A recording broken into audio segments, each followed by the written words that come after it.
नमस्कार मित्रांनो, सुस्वागतम. पाठ राखीन या मालिकेच्या आजच्या भागामध्ये अगदी मनपूर्वक मी तुमचं स्वागत करते. आजच्या भागामध्ये आता जेव्हा आणि भाग्य एकमेकांशी गप्पा करत आहे, आता अगोदर भांडले आणि मस्त एकमेकांबरोबर आता टाइम स्पेंड करत आहे. आणि तेवढ्यात नंतर प्राजक्ताला चारुलताचा फोन येतो. प्राजक्ता फोन घ्यायला जाते, हॅलो करते. त्यावरती चारुलता घाबरलेली असते आणि रडत मात्र ती म्हणते की अगं प्राजक्ता, लवकरात लवकर घरी ये. आणि फोन लगेच कट होतो. तेव्हा आता प्राजक्ताला फार टेन्शन येतं. प्राजक्ता म्हणते की मामीचा आवाज असा काय येत असेल, नक्की काय झालं असेल, काही मामाला तर झालं नसेल ना. म्हणून प्राजक्ता आता खूप टेन्शनमध्येच आहे आणि तिला आता म्हणजे काय करावं तेच काही कळत नसतं. ती विचार करत असते आणि तेवढ्यात भाग्या प्राजक्ताच्या जवळ येते आणि विचारते की काय झालं प्राजक्ता, अगं कोणाचा फोन होता. तेव्हा आता प्राजू विचार करते की जर भाग्याला सांगितलं तर ती उगाच टेन्शन घेईल आणि ती इंटरव्ह्यू साठी नाही जाणार. त्यावरती मात्र आता भाग्य पुन्हा विचारते की प्राजू काय झालं. तर प्राजू म्हणते की काही नाही, मामीचा फोन होता, मामाची औषध घेऊन यायला सांगितले येताने, त्यामुळे मी एक काम करते, मी घरी जाते, तू ॲटोने येशील का. तेव्हा लगेच आता आरव तेथे येतो. आरव विचारतो की काय तुम्हाला कोणाला सोडायचं आहे का. त्यावरती प्राजक्ता म्हणते की हो भाग्याला. आणि तेव्हा मात्र आता भाग्य कुठे जायचं आहे तर ते सांगते. तर आरव म्हणतो की मी तर तिकडे जाणार होतो. तेव्हा भाग्य म्हणते की हो तू तिकडे जाणार होता, माहिती होतं मला. त्यावरती मात्र आता प्राजू म्हणते की हो तू नक्की जा, ऑल द बेस्ट. तर भाग्य खुश होत थँक्यू बोलते. तेव्हा आता भाग्य आणि आरव गाडीमध्ये बसतात. तर प्राजू पुन्हा घरी निघून येते. त्यानंतर इकडे सुलक्षणा आता प्राजू केव्हा येईल माझ्याकडे मदत मागण्यासाठी यासाठी दाराकडे डोळे लावून बसलेली असते. तेव्हा अंबिका विचारते की काय झालं जावई, मगासपासून तुम्ही कोणाची वाट बघतात, अगदी दरवाजाला डोळे लावून बसलेले आहात. सगुना समोरच उभी असते. अंबिका विचारते की तुम्ही कसला एवढा विचार करत आहे. सुलक्षणा डायरेक्ट म्हणते की माझ्या होणाऱ्या सुनेची वाट बघते. असं म्हणतात की एक दरवाजा बंद झाला की दुसरा दरवाजा उघडतो आणि आज मात्र प्राजक्ताच्या बाबतीत तेच होणार आहे. तिचं दार बंद होईल आणि तिला मदत मागण्यासाठी सूर्यवंशीच्या दारात यावंच लागेल. ती जेव्हा आज येईल तेव्हा मात्र आता ही सुलक्षणा सूर्यवंशी तिला आलोकच्या लग्नासाठी मागणी घालेल. आणि बघ अंबिका, इतक्या दिवसांचं आज माझं हे स्वप्न पूर्ण होणार आहे. तर आजपासून सुलक्षणा सूर्यवंशी जे काही ठरवणार आहे तर तेच घडणार आहे. त्यामुळे आता कोणी म्हणजे कोणी आलोक आणि प्राजक्ताच्या लग्नाच्या मध्ये नाही येऊ शकत. तेवढ्यात आता आलोक जोरातच ओरडत येतो, सुलक्षणा. आले मात्र तो खुर्ची आहे तर तो पायानेच ढकलून देतो आणि तो खूप रागवलेला असतो. तेव्हा सुलक्षणा, सगुना, अंबिका खूप घाबरतात. नक्की आलोकला काय झालं असेल. एकतर प्रीती आणि श्रेयस यांनी आता आलोकचा आणखीनच राग वाढवलेला असतो. आणि तेवढ्यात आता आलोक जोराने तेथील वस्तू फेकून देतो आणि म्हणतो की काय सुलक्षणा, काय समजते तू स्वतःला. तेवढ्यात श्रेयस आणि तृप्ती तर मागेच असतात हा सर्व तमाशा बघण्यासाठी. त्यांना तर हेच हवं असतं. तर आलोक रागाने आपल्या आईला विचारतो की काय सुलक्षणा, माझं आयुष्य तुला का कंट्रोल करायचं आहे आणि हे बघ तुझा काहीही हक्क नाही. आणि तेवढ्यात आता हे सर्व होत असताना प्रीती मात्र आपल्या मोबाईलमध्ये हा सगळा व्हिडिओ काढून घेत असते. अंबिका म्हणते की आलोक, अरे आलोक शांत होतो, असं काही बोलू नकोस. तर आलोक लगेच रागाने, प्लीज काकू तू मध्ये पडू नकोस, काकूला शांत राहायला सांगतो. सुलक्षणा विचारते की आलोक तुम्हाला सांगशील की नक्की काय झालेलं आहे. आलोक रागाने म्हणतो की काय ग, मला सुखात तुला नाही बघवत का. माझ्या आयुष्याची पूर्णपणे वाट लावलेली आहेस तू. आता ते कमी पडतं म्हणून दुसऱ्या कुणाच्या तरी आयुष्याची वाट लागायला निघालेली आहेस आणि तू कुणाला विचारून माझं लग्न लावायला निघालीस, असे रागानेच विचारतो. तेव्हा हे सर्व ऐकल्यानंतर अंबिका आणि सुलक्षणाला धक्का बसतो. कारण आलोकला हे सर्व माहिती कसं झाले असेल. आणि सुलक्षणा, सूर्यवंशी तुझा काय हक्क आहे माझ्या आयुष्याचं डिसिजन घेण्याचा आणि तू कुणाशी माझं लग्न लावायला निघालीस, असे रागानेच तो विचारत आहे. तृप्ती मात्र आपल्या मोबाईल मध्ये सगळं हे अगदी व्हिडिओ काढून घेत असते. तेव्हा आता सुलक्षणा म्हणते की आलोक, तर आता हा म्हणतो की आलोक तू माझ्या लग्नाचाच विचार केला कसा, कुणाला विचारून केला. तेव्हा आता सुलक्षणा म्हणते की हे बघ आलोक, अरे लग्न म्हणजे एक सुंदर गोष्ट आहे आणि त्यामुळे आयुष्याला एक कलाटणी मिळते आणि तू आयुष्यभर असा बिन लग्नाचा राहणार आहेस का. हे जे काही तुझे अँगर इश्यू आहे तर त्यामुळे त्याचा अर्थ असा होत नसतो की तू लग्न करणार नाही म्हणून. तेव्हा आलोक म्हणतो की अँगर इश्यू माझे आहेत तर मी ठरवेल ना मला कुणाची लग्न करायचं आहे ते, आणि मला लग्न करायचं आहे किंवा नाही हे मी ठरवेल. माझं स्वतः माझं आयुष्य आहे ते मी बघून घेईन, तुला काय करायचं आणि हे सर्व हक्क तुला कोणी दिलेत. तेव्हा मात्र आता त्रोही, प्रीती आणि श्रेयस हसत असतात. त्यांना खूप आनंद होतो कारण आलोक आज मोठ्या आईला जे काही बोलतो ते ऐकून आणि हे सर्व काही बघून. परंतु आता अंबिका बिचारी आणि आता ही सुलक्षणा यांना मात्र आता आलोकचा हा राग सहन होत नसतो. त्या घाबरत असतात. सुलक्षणाला आता डायरेक्ट तो म्हणतो की तुला कोणी हक्क दिलेत? तेव्हा आता सुलक्षणा शांत राहते आणि म्हणते की हे पग हक्क नाही, अरे तो माझा हट्ट आहे असं समज. आणि हे पग आलोक तुला काही झालं तरी लग्न करावं लागेलच. आलोक तर अगदी भयंकर चिडलेला असतो आणि तो म्हणतो की लग्न माय हुट, मला लग्न करायचं नाही. ही कोणती जबरदस्ती आहे? ही जबरदस्ती मी नाही स्वीकारू शकत आणि करू सुद्धा शकत नाही. आणि मगाशी तू काय म्हटली की लग्न केल्याने आयुष्याला कलाटणी मिळेल, आणि जर असं असेल तर तुझी अवस्था अशी काय आहे? म्हणून तो डायरेक्ट सुलक्षणाला आता प्रश्न विचारतो, तू तर लग्न केलेलं आहेस बाबांशी, लग्न केल्याने आयुष्यामध्ये माणूस सुखी होतो असं तुझं म्हणणं आहे, मग तू काय करतेस? तू आहेस का सुखी? आणि मी तुला सांगतो की तू सुखी नाहीस. आणि माझ्या बाबतीत सुद्धा हेच घडणार आहे, कारण माझ्याशी लग्न केलेली मुलगी आयुष्यभर दुःखातच ढकलेल. ती दुःखात राहिलेली मला नकोय. तुम्ही लग्न करून काय दिवे लावलेत हे मी लहानपणापासून बघत आलो. तेव्हा आता सुलक्षणा हे सर्व ऐकून घेते आणि म्हणते की हे बघ आलोक, तू जर माझ्या आणि बाबांचं लग्नाचा विचार करत असेल आणि त्यामुळे तुझ्या आयुष्यातील आता लग्न ही गोष्ट डोक्यातून जर काढत असेल, आणि या सर्वाला काय अर्थ आहे? जे आमच्या दोघांमध्ये आहे ते आहे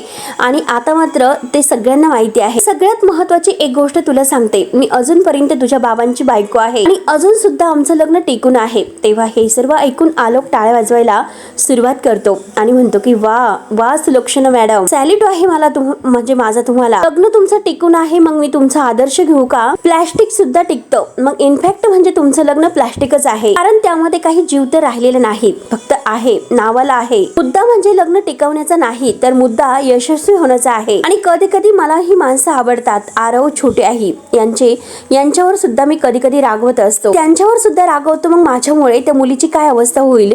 मी जर तिच्यावर असं रागवलो तर बिचारीची काय अवस्था होईल याचा विचार तुम्ही केलास का? ती मुलगी घरात येईल आणि आता घरात आल्यानंतर 24 तास ती माझ्या बेडरूम मध्ये असेल, माझ्या डोक्यावर बसेल, माझ्याशी कटकट करेल, मला इरिटेटेड करेल आणि त्यामुळे मात्र माझी खूप चिडचिड होईल आणि त्या रागाच्या भरात मी काहीतरी दुसरंच करून बसेल. हेच तुला हवं आहे का? असे रागरागाने जोरात ओरडून तो विचारतोय.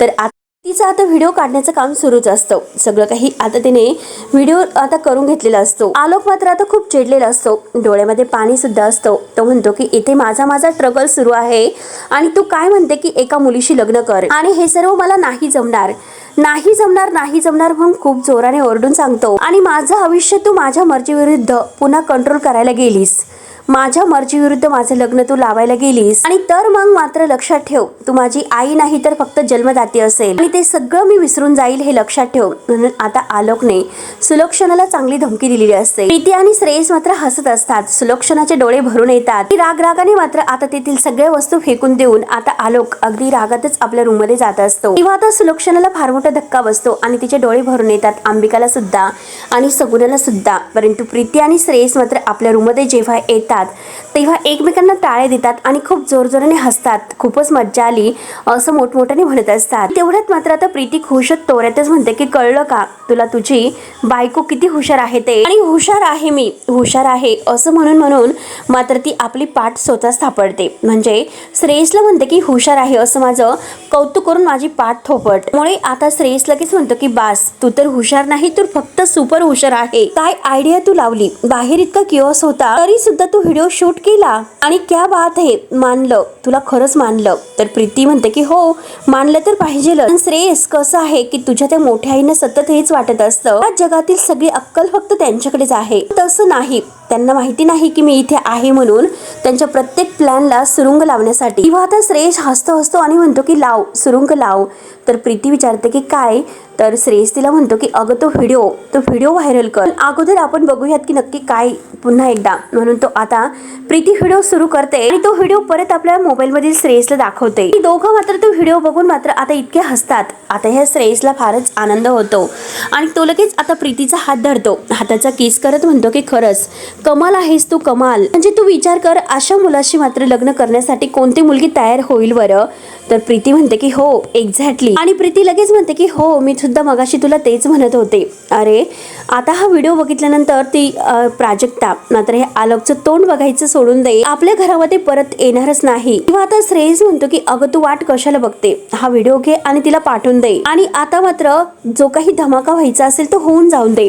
तेव्हा प्रीती म्हणते अरे तू जरा वेडा आहेस का श्रेयस, तुला कळतं का?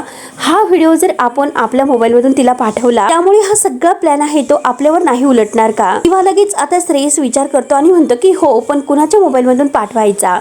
त्यावरती आता लगेच आता ही प्रीती म्हणते की तू तो जो काही प्रीपेड मोबाईल आणला होता तो कुठे आहे. त्यावरती आता श्रेयसला आठवत नसतो. तो विचारतो की कोणता मोबाईल. तर प्रीती म्हणते की अरे तो नाही का तू मागच्या वेळेस आणला होता. तेव्हा त्या श्रेयसला आठवते आणि तो म्हणतो की हो हो हो. तर प्रीती म्हणते की ह्याच फोनवरून म्हणजे त्याच आपण आता हा व्हिडिओ तिला पाठवून देऊ. तेव्हा श्रेयस खुश होतो. त्यातील जे सिम आहे तर ते माझ्या नावावर सुद्धा नाही, म्हणून तो खूप खुश होतो आणि खरंच खूप हुशार आहे प्रीतीला म्हणतो.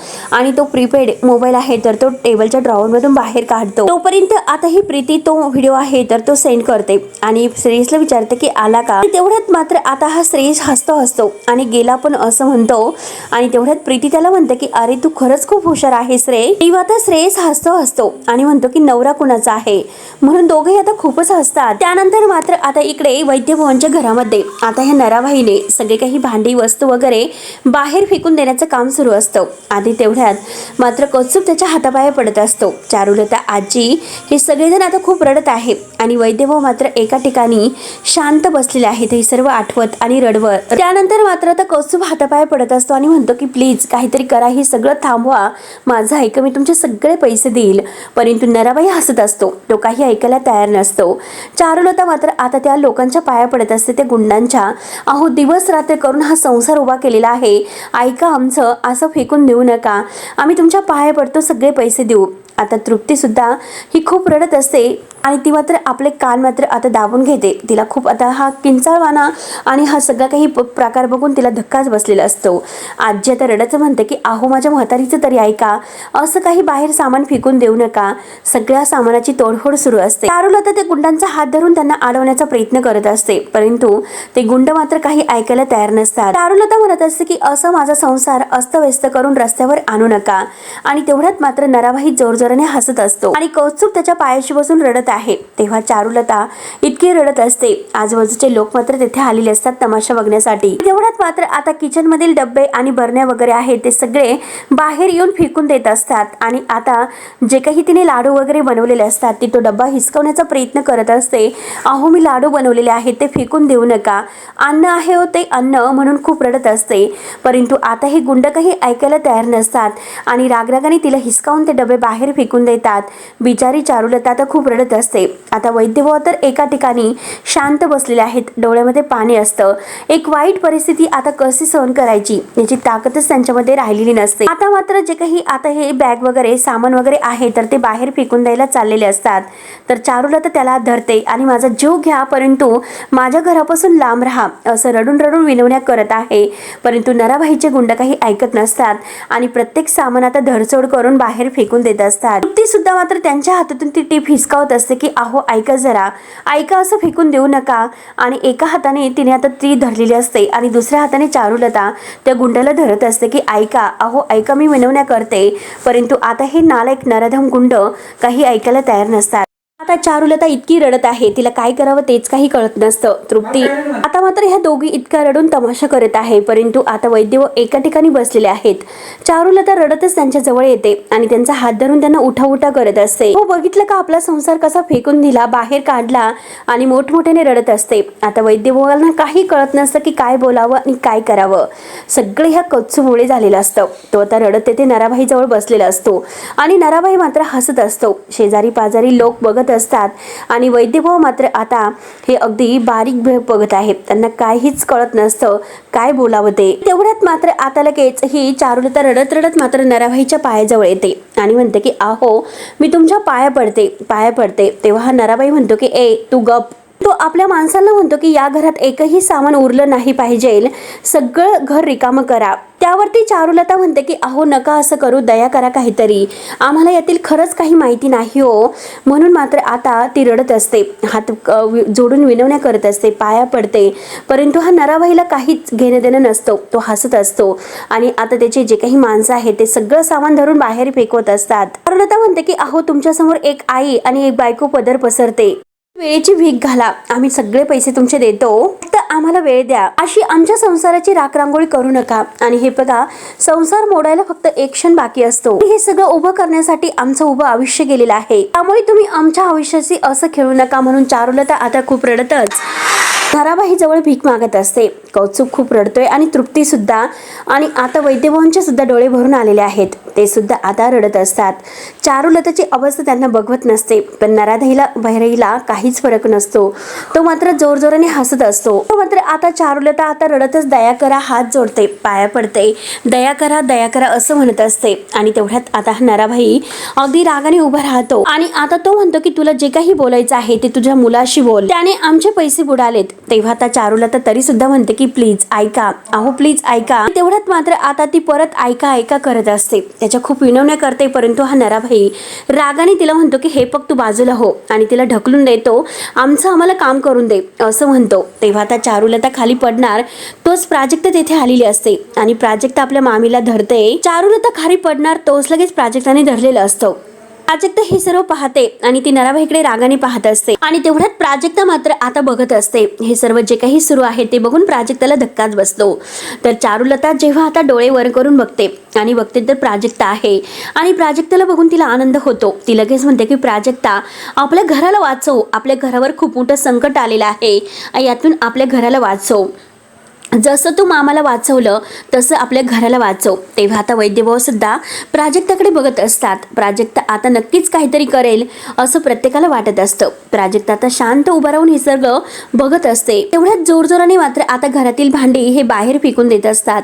जोरजोराने त्याचा आवाज होतो. तेव्हा प्राजक्ता मागे वळून बघते. त्याच वेळेस आता चारुलता रडतच म्हणते की प्राजक्ता, माझा संसार वाचव. आणि नराबाई आता जोरजोराने ओरडतो की एकूण सगळं काही सामान बाहेर काढा आणि घराबाहेर फेकून द्या. घरामध्ये कोणतंही सामान उरायला नकोय. तेवढ्यात प्राजक्ता मात्र आता कौस्तुभच्या जवळ येते आणि विचारते की हे तेच लोक आहे की ज्यांनी तुला बांधून ठेवलं होतं ना. आणि कौस्तुभ दादा हे आपल्या घरापर्यंत का आलेत असं विचारते. दादा आपलं हे घर म्हणून आता प्राजक्ता सुद्धा रडत असते.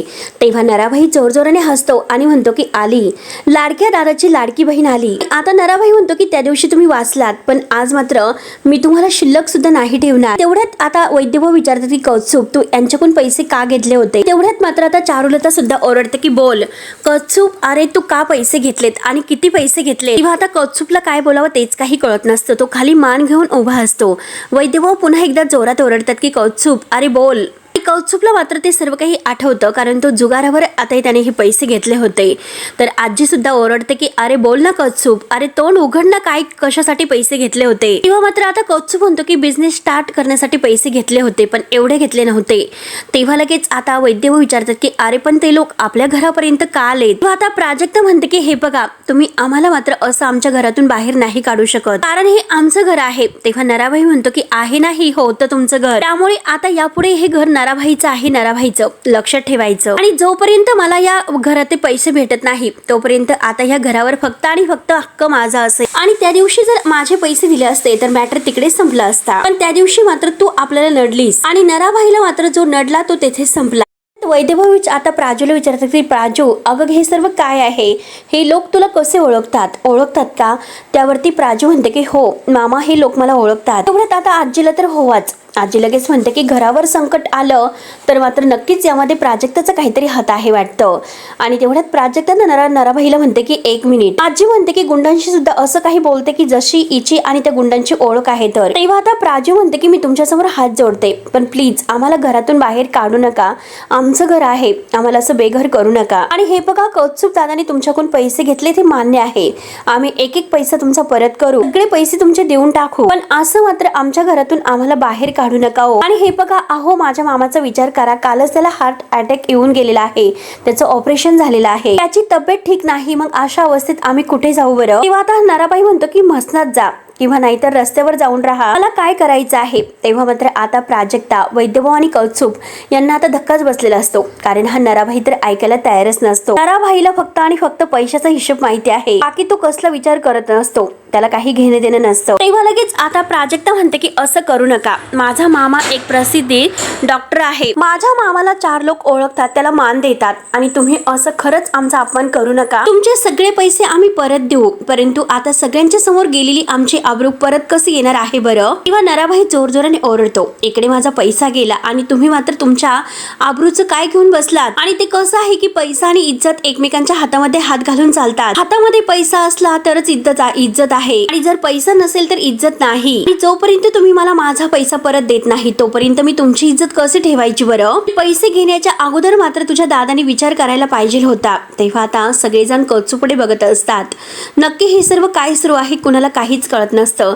नक्की हा नराभाई कसल्या पैशाबद्दल बोलतो अजूनपर्यंत चारुलता आणि वैद्य यांना माहितीच नाही. तेव्हा प्राजक्ताला आणखीन टेन्शन येतं. तर आता हा नराभाई म्हणतो की कळलं असेल ना, लाडक्या दादाची लाडकी बहीण. आणि आता ही प्रीती तृप्ती वगैरे सगळ्या रडत असतात आणि लगेच तो आपल्या माणसाला कुलूप मागतो. कुलूप दे, कुलूप लावायचं आहे घराला. तेवढ्यात आता तोचा माणूस आहे तर तो हातामध्ये कुलूप देतो. किंवा नराभाई कुलूप लावायला जातो तर तेवढा सगळेजण मात्र धावतच येतात. प्राजू, तृप्ती आणि कौस्तुभ हे सगळेजण मात्र आता त्याला आडवे होत असतात. परंतु आता त्याचा माणूस आहे तर तो या सगळ्यांना अडवतो आणि नराभाई आता पुढे कुलूप लावायला जातो. हा नराभाई आता कोणाचं काही ऐकून घेत नसतो. आता मात्र तो घराला शेवटी कुलूपच लावतो. तेव्हा आता तृप्ती मोठमोठ्याने आता अगदी रडत असते आणि दादा आमचं घर आहे. प्राजू सुद्धा म्हणते की अहो तुम्ही कुलूप लावू नका, आमचं घर आहे ते. सगळेजण मात्र आता त्या माणसांना अडवण्याचा प्रयत्न करत आहे परंतु आता कोणीही ऐकायला तयार नसतं. मागे व्हा म्हणून आता शेवटी कुलूप शेवटी लावलंच जात. तेव्हा आता चारुलता, वैद्यभावा, तृप्ती हे सगळे इतके रडत आहे आणि नराभाई त्यांच्याकडे हसून बघत असतो आणि म्हणतो की लागलं, शेवटी वैद्याच्या घराला टाळा लागला. आणि आता मात्र हे कुलूप तेव्हाच उघडणार जेव्हा नराबाईचा सगळा हिशोब क्लिअर होईल.